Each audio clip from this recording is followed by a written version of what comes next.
Hi there! It's Louise Marshall here, Head of Customer Training at RosterElf. Thanks for joining me as I walk you through adding staff manually. Let's get started. How to access the Employees section. Log into your RosterElf account.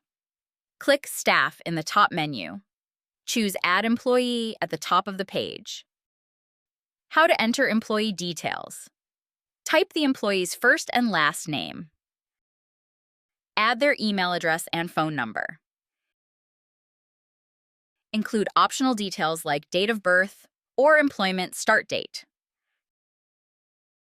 Choose which sites and positions they can work.